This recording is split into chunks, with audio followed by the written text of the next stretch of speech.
want to welcome you to one of the most remarkable journeys you will ever take. Come and join me as we walk the corridors of the mythological dragons and beasts of St. John's Revelation. During the 3rd century after the crucifixion of Christ, the powerful bishops and Arians came into debate on the floor of Constantinople under the guardianship of Constantine. Constantine was a Christian king, and he wanted a nation that was not divided.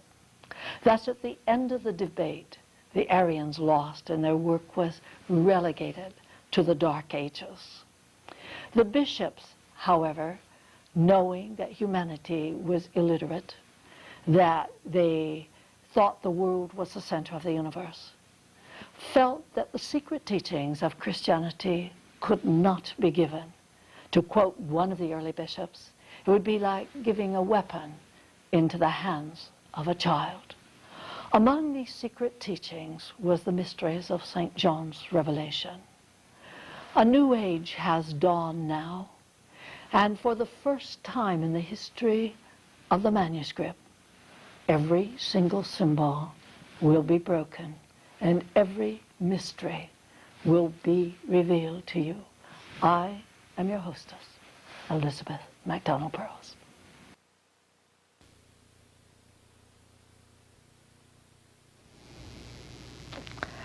Welcome to another episode of Odyssey of the Apocalypse. Well, I'm not sure whether we're in trouble or not in trouble. We left off last time, you know, that John had seen these horses in the vision, and those that sat upon them had these breastplates of fire and jacinth and brimstone, and the heads of the horses were as heads of lions, and out of their mouth issued fire and smoke and brimstone. We mustn't forget that in the symbology, horses have always represented the mind. So it means that these horses that come out are those horses that are bringing forth the soul's iniquities, or revealing to us maybe some of the things that we'd rather not see, the things of the past, the indiscretions of the past. But it's good because they're going to burn them all away. If you remember that purification, they wore breastplates which represented going into battle to purify. This was a protective armor. And that jacinth represented, in the ancient mysteries, that period of judgment.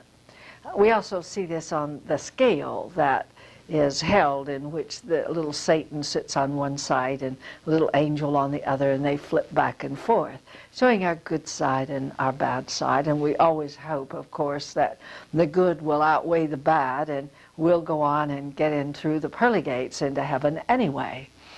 So I'm so grateful to know that the mythology of this is absolutely mythology, because to me it's the most wonderful thing to know that we're all going to the same place, and that we're all going to be together, and we are going to have peace on earth, and we're going to have peace in heaven. And I think of this, and I think how much the saints of the past gave up their lives for these greater truths. How Jesus himself was crucified because of them, and how worthwhile in the end. And I think I've mentioned this many times on the shows that I've done, but I'm always in awe of it. And that is when Jesus said those last words, my God, for this I was born." And I'm not speaking of King James Version, I'm speaking of original Aramaic, or 1st century Aramaic, and the translation of 1st century Aramaic. And that makes a lot more sense, because my God, why hast thou forsaken me, is a part of one of the Psalms. And I think Jesus was reciting one of these Psalms, or reciting the Psalm, while he hung on the cross, to perhaps preoccupy himself, to stay centered in God, and to concentrate on God, concentrate on Him, and not upon whatever pain that he might be experiencing at the time. But we know the tremendous vision that he had, and he saw that because he lived, there would be someday 1 billion Christians who followed him. At least it must have been that way if he said, my God, for this I was spared. For this reason I have lived." So when I think of all these people and the lives that they have given up for all of us, even the men that go into battle, into war when our country is at war, the lives they give that you and I can live. And so I think there's, and I know, not think, but I know there's good in everyone, and I know that that good is going to take us to that place where we won't sorrow anymore, and where we will have heaven on earth and in heaven. But in the meantime, we have to look at judgment, the jacinth stone, and desolation, the brimstone, because the desolation is a desolation of the chrysalis, as we have discussed in preceding episodes. It's not a desolation or a punishment that's being brought upon us because we've done something evil or bad. It is indeed a process of purification, because what we have done on earth, regardless of what those mistakes may be, have been things that have taught us valuable lessons. So I look at life no longer as a sin, but as unlearned lessons, no matter how bad it is. And I know how much we suffer for each one of the things that we have done that is in direct violation of God's way of life. And from this we learn. So right now we are reviewing everything that has gone on in our lives. And as a result of this, we see our wrongs as well as our right. And you know, we're much more apt to forgive someone else than ourselves. So we're going to beat on ourselves very heavily because we didn't do things right. And I try to teach my students what right have we to do this in reality, because in a sense, at the time that we did these things, we were in ignorance and darkness and unknowing. And now, because we see the light and because we know better, we want to punish ourselves for something that we did in ignorance. I think just having to go through cause and effects, to have the scale balance, because that Christ that lives inside of us has seen everything since the beginning of time. And it is He that does balance and weigh so that we are assured of learning the unlearned lessons. I think that alone is sufficient without us helping it along by criticizing ourselves too much. So it said that in time, that part of the soul which is inaugurated into the pathway of diversification, meaning by these three was a third part of men killed by fire and by smoke and by the brimstone which issued out of their hands. And by the way, I'm in I believe 9:18, in the event that some of you are following me with your King James. But so we know that fire is purification. Smoke means things that are unrevealed to us. We know that brimstone is absolutely desolation. So it's that part of the soul, that part of the soul which is enmeshed into the world of matter, which constitutes our lesser nature, or the Satan in us, that is destroyed through the purification and desolation. The rest of us isn't. For the power is in their mouth and in their tails, and their tails were like serpents and had heads, and with them they do hurt.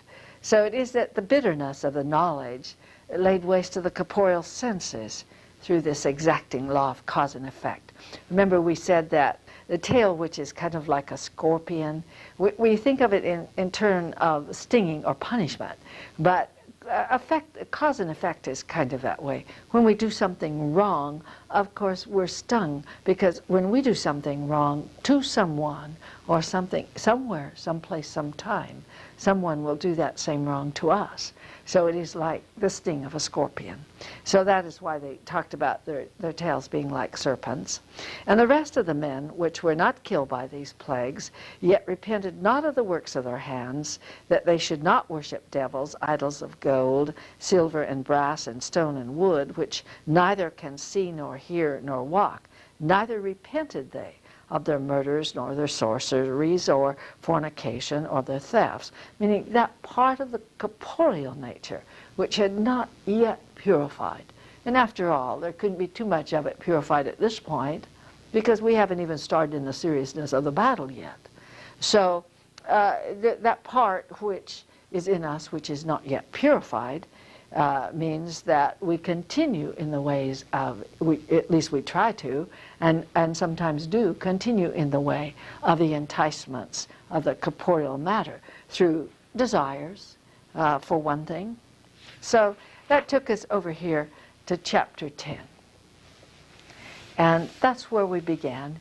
And before we do this, there was one of the people in ancient times called St. Augustine. And I brought his book out today because he was quite a remarkable man. It said Aurelius Augustinus was born, Augustinus, I'll get it in a moment, was born in 354 in the Roman town in North Africa. He was 9 years old when the last pagan emperor, Julian, died, and 57 years old when Alaric and the Gauls sacked Rome. As Roman society crumpled around him, Augustine emerged as a preeminent architect of the new Rome, a spiritual city. And by the way, this would obviously, as a spiritual city, in the new Rome, was probably the foundation, pretty much the foundation of the Roman Vatican, in the days when it was a mystery school, prior to the time of the Boers. And it was called the City of God, which was to inherit and fulfill the wisdoms of Athens, Jerusalem, and pagan Rome. Augustine is the first great Christian philosopher. The elements of his vision are essential, and their energy is pure. And it said that this, it was here they mentioned that to fulfill, that the purpose of this new Rome was to fulfill the wisdoms of Athens and Jerusalem and Rome, showing that it was laying the foundation for great mysteries. Of course, by the time of the Boers, the people went to the highest bidder, and many of the truths of the ancient mysteries were lost. And it was lost because the church sought for power and forgot its initial purpose in relationship to the human world, to protect the teachings of Jesus, maintain the mystery school, and reveal the light on earth to mankind. So I saved a couple of Augustine's writings because he talks about this, and obviously Augustine is one such person who went through the resurrection of the dead, who had reached this divine state. So he writes, he said about the end time, as we're reading here in the Apocalypse, God shall rest upon the seventh day. We shall be that same seventh day, and God will make us rest in him. God himself, the seventh age, shall be our Sabbath, which shall be brought to a close, not by the approach of evening, but by the day of the Lord, an eternal day, as it were.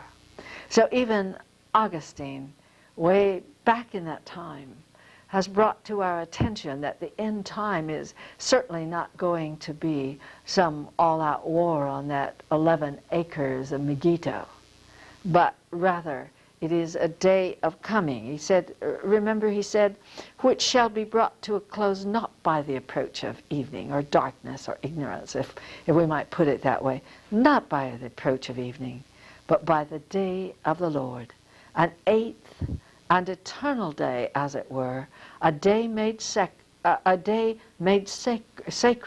by the resurrection, a day prefiguring not only the eternal repose of the spirit, but of the body as well.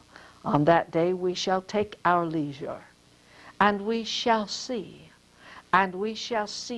and love and praise. What shall the end be? And I'm holding back a couple words here, and I'm going to add them, because if I ever heard a definition of the end times, a perfect one, this is probably the most perfect. And it will give you much to think about, but it is so true. What shall be in the end shall be without end. So I guess the end time means the beginning of eternity, and that there shall be, in reality, no end of time. And of course there will not be. There is only an end of our epoch. Only an end to earthly sojourn into the world of matter. He wrote also, if to anyone the tumult of the flesh should grow silent, if the images of earth and sea and air grow silent, if the heavens grow silent, if the soul too would become silent and pass beyond itself by not thinking of itself, if all dreams and imagined visions would grow silent, every tongue, every sign, and whatever undergo change, if all this became wholly silent to someone, for if anyone could hear them, they say these things we have not made ourselves, but he who dwells eternally made us. All this has been said, and if there should now be silence, and if he alone who created us should speak, not through them but through himself, so that we would hear his word not through the tongue of flesh, but nor through the voice of an angel, not through the sound of thunder, nor in the riddle of a likeness, but that we should hear him whom we love in these things, if he alone should speak, so that we would hear himself without all these other things. And if this would be continued without interruption, and if other visions of far different kind were taken away, and if this one vision should to cease and consume and steal away in inward joy, so that life might be forever like that moment of understanding for which we sighed, would this not be enter into the joy of the Lord? So many people ask what to do and how to enter into the resurrection so that they can complete their this particular phase of the sixth epoch. And it's so simple. It's so simple that it's almost impossible to explain. The answer is love God. Love God and love each other. These two commandments. And as we mentioned before, it's not by happenstance that Jesus said love God first and love each other second. That's all. Make him a part of your life. This part of him that's in you will always be in you, and no one can take it away. Become aware of his presence in you. Share your life with him. When you go shopping, take him.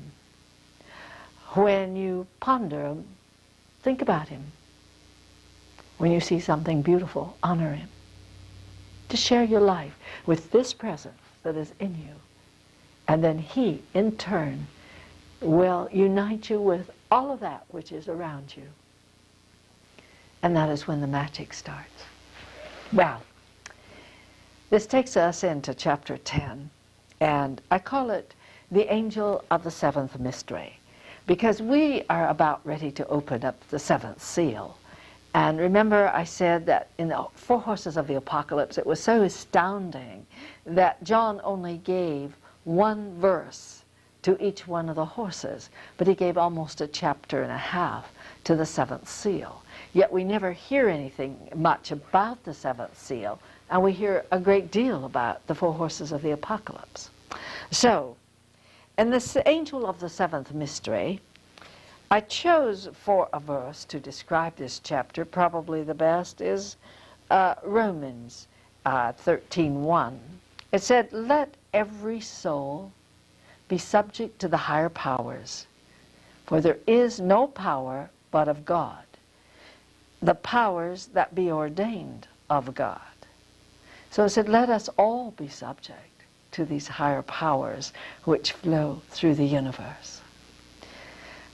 Anyway, we have indicated that the primary mystery of the apocalypse is probably clear to all of us now, that we are going to pass in from human to divine, and that before we do so, we seem to have this battle, a battle with our own lower self, or known as the Satan.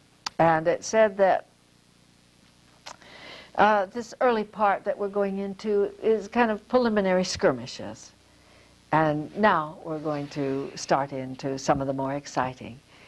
John says in the first verse, "And I saw a mighty angel come down from heaven, clothed with a cloud, and a rainbow was upon his head. And his face was as it were the sun, and his feet were as pillars of fire."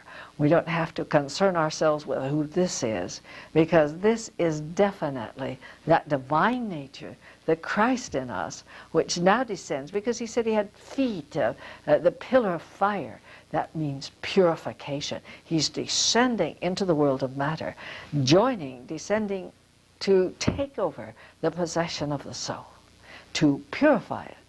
And it said, of course, the rainbow around his head. And when we see, and we can see him, by the way, when he chooses to allow us to do so, in that he is the integral part of God that is in ourselves. He is able, from inner vision, to be able to take any form. He is light.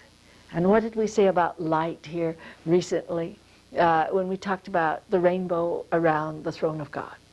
That light is, white light is the full prism of all colors.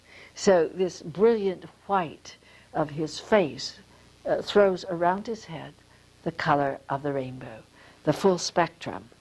And also, it said he's clothed with a cloud, so he isn't revealing himself completely to us yet. This is something that's going to go step by step as we venture through the apocalypse. He had in his hand a little book open, and he set his right foot upon the sea, and his left foot upon the earth. This book is the book of life. It is the book and history of our soul.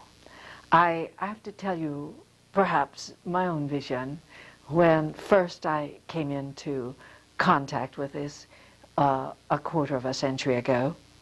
I of course, had been reading King James when I read this part in Matthew where Jesus said to love God and to love each other. So I had put everything I had into my search of trying to find God. And so when I would go into meditation, I would hypotheses. I would go up in the eye of my mind, and I would visit God, whatever I could conceive God to be. And one day, first, it seemed as if he was asleep. And of course, I understand that so well now, that he has been as asleep or dead in us since the beginning of creation. And so then one day, and I was satisfied with this because I was in the presence of God, I would tell myself. And so I would just sit there, and then one day, all of a sudden, it came about that I went up in meditation. He was sitting there reading. And I asked him, I said, "What are you reading?" He said, "I am reading a book of your life, Elizabeth." And I asked, may I see it? And he said, "No, you may not." that had no meaning to me at that time. I didn't understand that he was looking to see the lessons that were unlearned and the lessons that were learned, and was placing the evaluation on what would have to take place for me to complete this remarkable transformational change. So this is the book of life, in which they read everything that you've done. And he set his right foot upon the sea and his left foot upon earth. This means that a part of him is always in heaven. The other part now has descended to live in the earthly embodiment.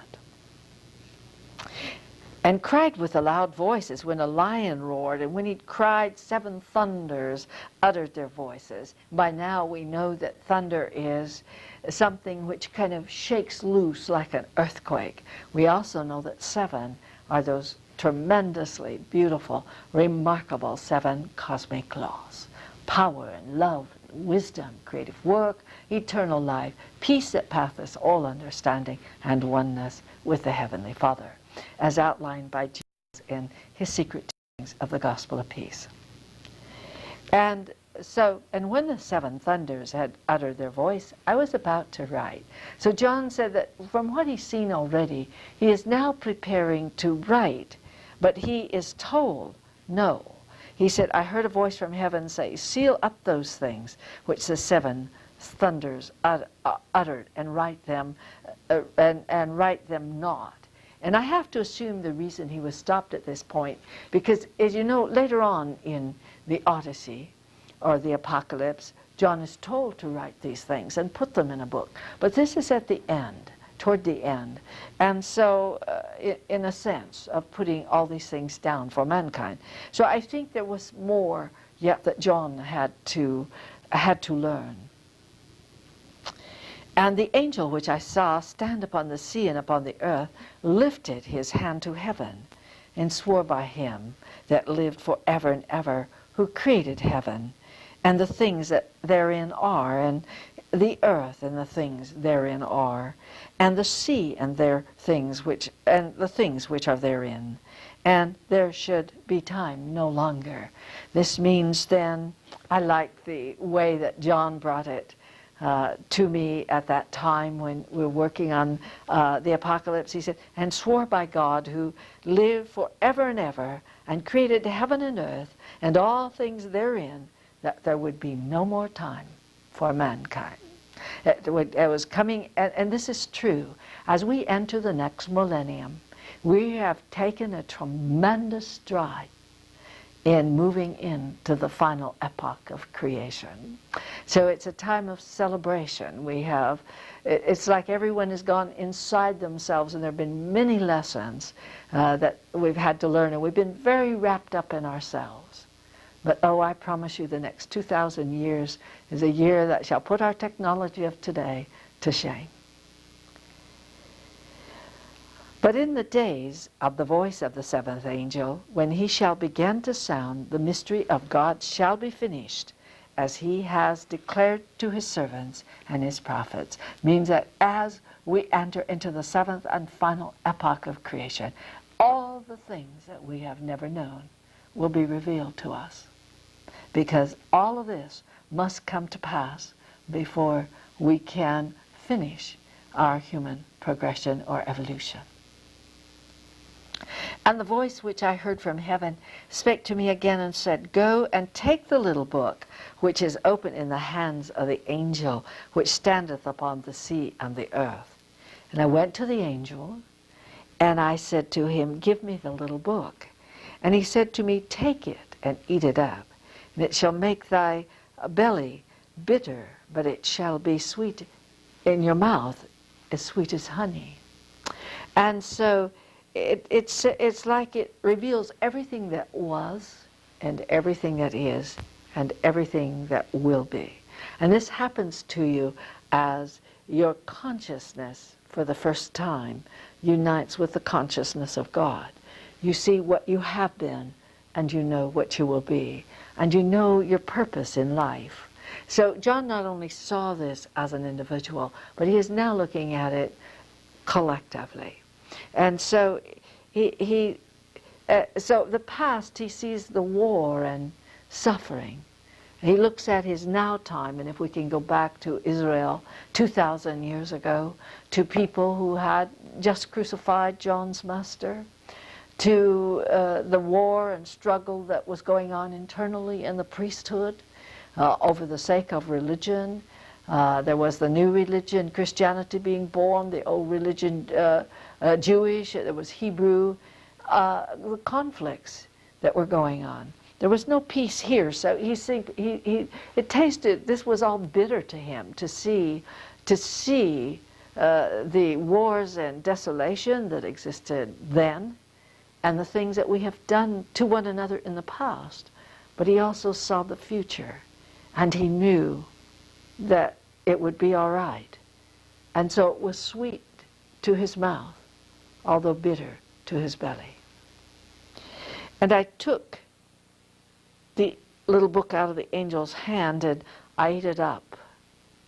And it was in my mouth sweet as honey, and as soon as I had eaten it, my belly was bitter.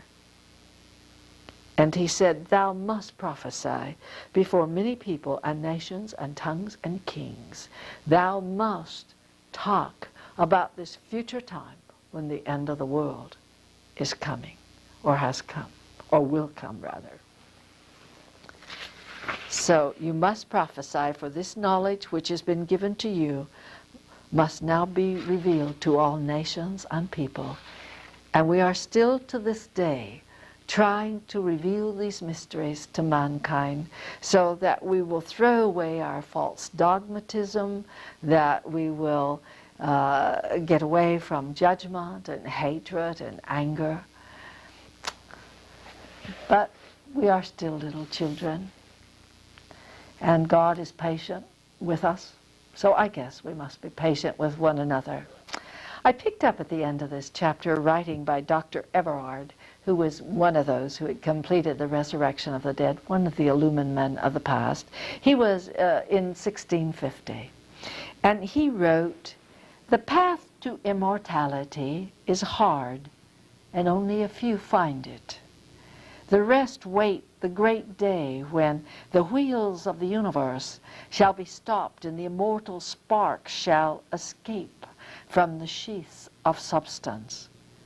Woe unto those who wait, for they must return again, unconscious and unknowing, to the seed ground of stars, and await a new beginning. Those who are saved by the light of the mystery that I have revealed to you, O Hermes, and Dr. Everard, what this is all about is actually a translation from the Divine Pomander, which was done originally by the great master Hermes, who advented a short time after Moses. And so it was translated by Arabic and Greek, and in this case the Pomander is equivalent to this great Christ that is in us, except in the times of Egypt it was called Pomander, and he is revealing to Hermes the same things that we're revealing through the Apocalypse. So we'll go on with this now. It said, those who are saved by the light of the mystery, which I have revealed to you, O Hermes, and which I now bid you to establish among men, shall return again to the Father, who dwells in the white light, and they shall become the powers in God. This is the way of good, and is revealed only to them who have wisdom. I order you to go forth and become a guide to those who wander in darkness.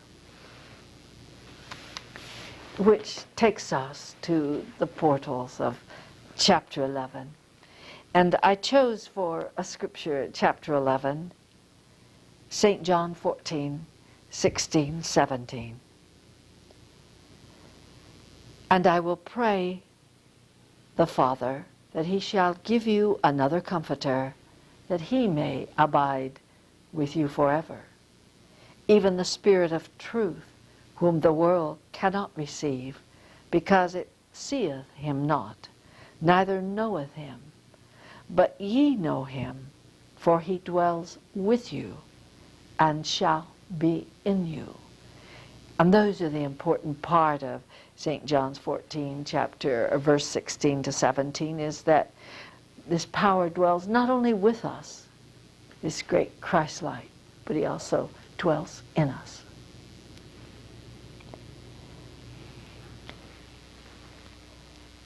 As usual, John the Beloved has skillfully hidden the mysteries of the resurrection in the allegory of Numbers. For the most part, the modern world is unaware of the ancient mysteries, disclosing what is commonly called the secret doctrine, or those things revealed through the contemplative mind. What is common practice of the mystics?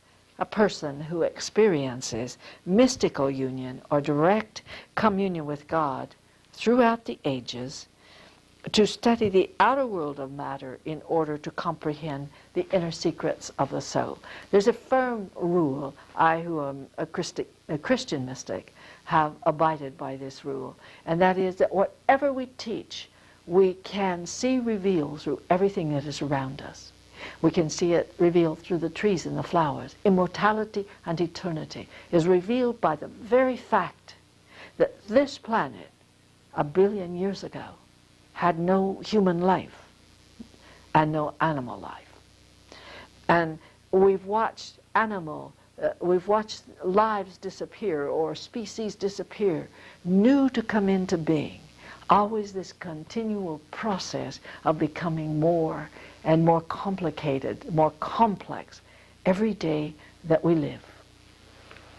And so it's just simply saying that everything through the outer order, outer world, should reflect the truth of the mystic. And also, I have always followed another rule, and that is to check those things which I receive intuitively, not only against the laws of nature, but against the ancient writings of the great ones that have gone before us. So he said it's a treasure chest hidden amid the Christian scriptures and the Jewish Kabbalah. Most people haven't even read the Christian mysteries, let alone, or the Kabbalah, which was kind of the mother and father to the Christian mysteries, because we've been so bound by the Bible. And there's nothing that, I'm not saying a thing against the Bible. As you can tell, mine is very dog-eared, so I read it a lot. But every night, in fact, for over a quarter of a century. But nevertheless, there are parts missing, like where was Jesus between the age of 3 and 12? Where was he between 12 and 33? I mean, 30, I think it was, when he came back. Where was he in those years? What happened? I mean, he had to have done something. He was alive. What happened to Mary Magdalene and Martha and Lazarus? Suddenly they drop out of sight. Jesus is crucified, and that's the end of that. There's some, yes, in the Acts that follow, and through Paul and that. Yes, we pick up pieces here. But there's a lot of pieces that are missing.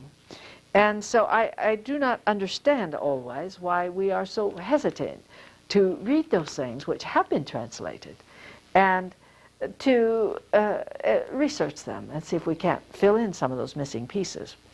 So for the sake of not only Christianity or the Christian world, but also someone asked me a little bit more information about Moses. One of the sources that most scholars go to is the complete works of Josephus, who was a Jewish historian and ultimately the leader general of the Jewish army. He wrote the Antiquities of the Jews, and also he wrote the Jewish War.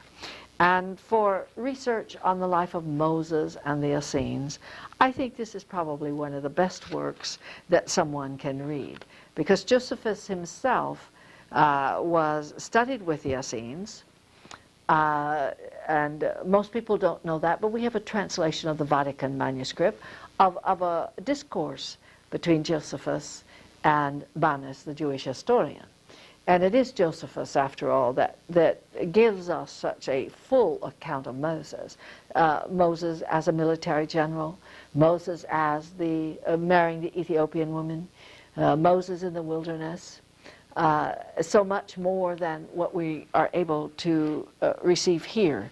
And there's something that I wanted to bring up here, just to show you, we're not going to read this massive work, of course, and we're not going to research it a lot, but I want you to know that in the research, the 28 or 9 years of research work that went into the Christian mysteries, because that is something that I gave a lot of my life to, was in researching the life of Christ and the mysteries of Moses and the Apocalypse and these works. So through much of the quarter of a century and before, I was intensely researching the work of Christ or of Jesus. And most people don't realize there was 11 or 12 Jesuses, basically all at the same time. For instance, we find out there is Jesus Christ, of course, Jesus, the son of Phabet, who was deprived of the high priesthood, and Jesus, the son of Ananus, his ominous clatter in death, Jesus or Jason, Jesus, the son of Saphias, governor of Tiberias, Jesus, the brother of Onias, deprived of the high priesthood by Antiochus, Jesus, the son of Gamaliel, or Gamaliel, we've talked about him before. He was Jesus' teacher in the years before Jesus was 12 years old, as Gamaliel, the greatest doctor of the law, privately tutored him. And he is the one also that was so taken by the young man Jesus and his brilliancy that when his own son was born, he also named him Jesus. And that Jesus went on to become high priest of Jerusalem, a brilliant person. We have his speech to the Hasmoneans, which is, to me, one of the great speeches of all time. And Jesus, the eldest priest after Ananus, his speech to the Idumeans. Jesus, the son of Demnius, Jesus, the son of Gamala, Jesus, or Joshua, the son of Nun, that's of course way back when, Jesus, the son to Saphat, and that was the ringleader of the robbers. Jesus, the son, and I can't even pronounce this one, but he was a priest, and Jesus, the son of Josedek. And those, in fact, when I was researching in the early years of my life, I actually said, will the real Jesus please stand up? So it's no wonder we have so much confusion. And it is well that if we would just take some time to study these great mysteries and fill in those missing pieces, we would never again have the doubts or wonderment of what Jesus ate and how he slept and where he went. And all of this is translated into the English language from ancient manuscripts.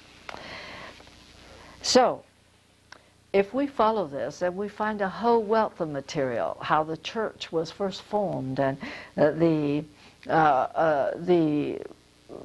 role that the early Vatican played as a mystery school. In Revelation 2:1, John is going to be given a measuring reed, and that means that he's got to, all the souls will be measured. Work back again to that law of cause and effect.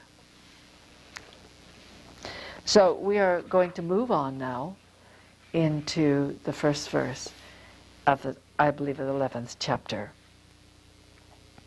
And there was given to me a reed like a rod, and the angel stood saying, rise and measure the temple of God and the altar and them that worship therein. So you need to understand that a measuring reed is described as a calamus, a sweet cane, which is used for measurement. Its length is 6 times a cubit, plus 6 handbreadths, which is nearly 11 feet. Actually, it's about 10 feet, 10 inches. It is used in Revelation 11:1 to signify the pretesting or judgment of the resurrected Christ, and 6 handbreadths to see if the soul is worthy to be raised from the corporeal world. We just take a moment here at the blackboard to remind ourselves once more that this measurement takes place out of the gateway. It is that period where there is a testing. It is known as the scourging. We had the war with Lucifer, a mortal versus personal versus impersonal life. And we decide that we want to walk the path of the Via Dolorosa, or to become one with God. And the gateway then will open, but not before we have been pre-tested. So this is kind of like a measuring rod. And we mentioned that pre-testing is not saying that some people are more worthy than other people. It is simply that some people are not progressed as far as others because they didn't come into human life as soon. So as a result of this, they have yet a journey ahead of them. So that it is for those that are ahead to lift their hands or to take their hand and to help those that are behind them. And we keep on doing this until every man, woman, and child has of course, made it through the apocalyptic gate or the resurrection of the dead. So this is to measure the soul. Just like God with the book of life, sitting there when I went up in consciousness and told me he was reading a book of my life.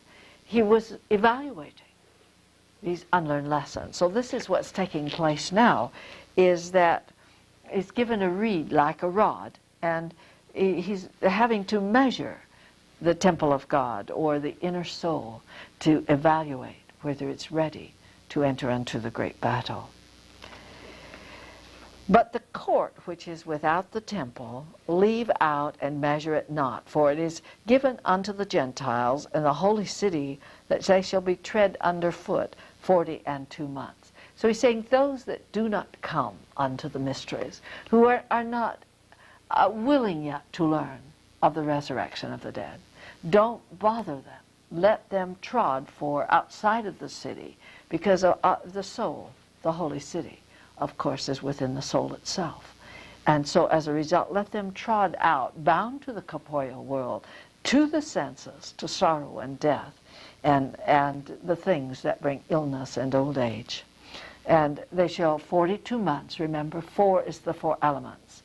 2 is the 2 selves enmeshed into the 4 elements. So they shall tread under them as long as they are bound to the corporeal senses.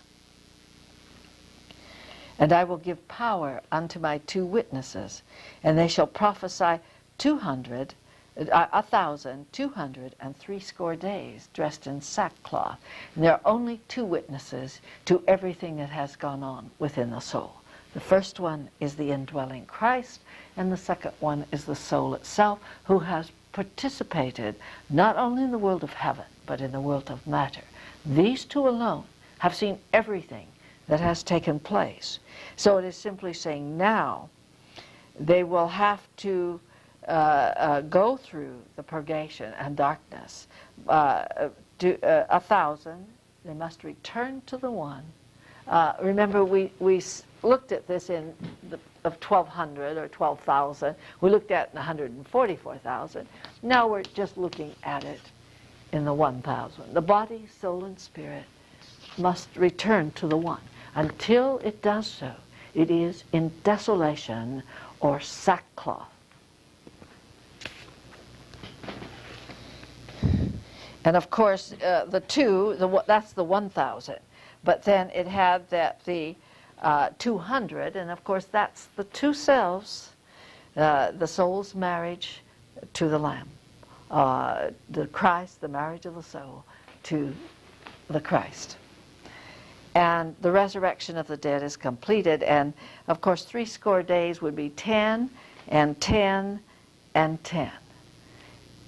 The resurrection of the dead is completed when everything has returned to the one. The body must become one. The soul mind must become one. Soul must become one with that indwelling Christ. And these are the 2 olive trees and the 2 candlesticks standing before the nature, before the God of the earth. So these two selves, the soul and the indwelling Christ, also represents the two olive trees and the two candlesticks. Because what is a candle? A candle is a stick until it's lit. And once it is lit, then it gives out a great light. And the same is with the soul. Once it is ignited with the Christ flame, it gives out a great light. Even the Christ, when he is enmeshed or bound by the actions of the corporeal nature or man of humankind in the world of matter, even his light is dimmed by earth until he has been raised from the dead. And if any man will hurt them, fire proceeds out of their mouth and devours their enemy. And if any man will hurt them, he must in this manner be killed. Meaning that here is the Christ and the soul, and now they're going to reap what they have sown. So if we read it the way it was given in the time when I first came in contact with the writing of the Apocalypse, and the transgressions born of temporal matter must not rise up against the soul and the indwelling Christ, or they shall reap what they have sown and be destroyed by the fires of purification. I can perhaps better explain that when the Spirit descends to live in the flesh, we have a tendency to war or to fight against it. And it is simply saying that if we do so, we're only going to reap what we sow. So if we can surrender our human will to divine will, then there is less embattlement that goes on between the corporeal or lesser nature and the higher nature. Oh, don't worry. When I entered all of this so many years ago, I didn't go into it so heroically. There were many times that my feet stumbled upon the path, but I've only considered one failure, and that's when we get up and we don't try again. I think failure is giving up. But I think as long as we get back up, we're like a child who has fallen down and scraped his knees. We get back up, we try to walk again, and we shall succeed. They have power to shut heaven, that it rain not in the days of their prophecy, and have power over waters to turn them to blood, and to smite the earth with all plagues as often as they will. They're simply saying that now the soul who has raised the dead, although not yet in the holy marriage, they are still together powerful enough that they can cut off everything from the senses. I'm trying to put this in the right way. Here in the chrysalis stage, isolated from the outside world, they cut off any of the things that might entice. So therefore they have power to make us watch our thoughts, so that we have to purify. And it says when it turns the water into blood, meaning the thoughts, the mind also must be purified, and the body must be purified. So we're plagued in the physical world by the unlearned lesson. We're plagued in the mind by the illness of our thoughts. We are plagued in the soul by the impurities and transgressions of our journey through matter. And so we're shut off. We feel at that time, even though we're closer to God, perhaps than we ever will be again, while we're in the chrysalis, in that sense, we are still cut off from the great heavenly nature, or shall I say, we have a feeling of being cut off from God. And when they shall have finished their testimony, the beast that ascended out of the bottomless pit shall war against them, shall overcome and kill them. Now this sounds like, oh boy, this couldn't be the indwelling Christ of the soul, because the beast is going to be allowed to kill them. But my producer is indicating that we're almost out of time, and we probably aren't going to get all the way through this. So I would say to you, don't panic, because they are going to resurrect. Even though they lie in the streets as if dead, they still will rise up. And that's part of the great adventure. I think there was a little something that was written at the end of one of these that I had wanted to read. I think we shall end with the summation of these adventures which descend upon the soul is eloquently written in an excerpt of the writings of Hermes in the form of the Divine Pomander. Because the Father of all things consists of life and light, whereof man is made. If therefore a man shall learn and understand the nature of life and light, then shall he pass into the eternal light. Then he shall pass into the eternal life and light. Light will not permit the evil senses to control the body of those who love him, nor will he allow evil emotions or evil thoughts to enter them. He becomes the porter or doorkeeper and shuts out evil, protecting the wise from their lower nature. We shall meet again. Be with me next week.